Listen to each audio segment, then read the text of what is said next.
from Idaho is recognized. I yield 2 minutes to the gentlelady from Minnesota, member of the Appropriations Committee and the Budget Committee. Gentlelady from Minnesota is recognized for 2 minutes. Thank you, Mr. Chair. Thank you, Chair. I respect the bipartisan efforts of my colleagues on the Budget Committee, but I oppose passage of H.R. 3521. This bill grants the executive branch more power, and it will do little to reduce our deficit. Make no mistake, this bill sacrifices congressional authority.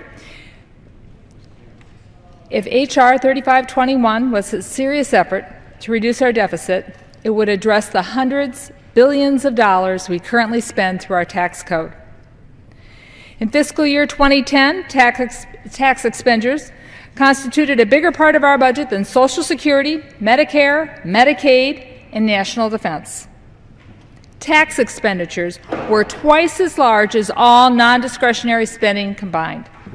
With the federal budget on an unsustainable path, our country's fiscal problems need to be addressed in a way that is both effective and equitable. Scaling back and reforming tax expenditures must be an important part of the effort. The bipartisan Simpson-Bowles report explained that the spending in the tax code costs over $1 trillion every year. They call these tax earmarks. Why? Because they're special tax breaks granted to special taxpayers. Tax expenditures are not periodically reviewed, and unlike the budgets of individual federal government departments and agencies, which are set by Congress and annually reviewed through the appropriation process, special interest earmarks and law today contribute directly to deficit spending.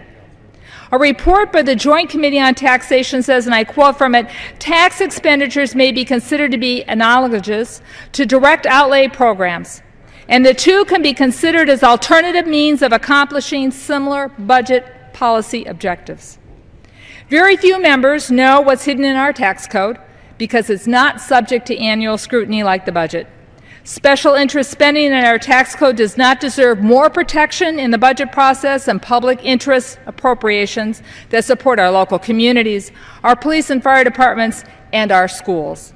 The hundreds, and with that, I would urge colleagues to vote this bill down. Thank you.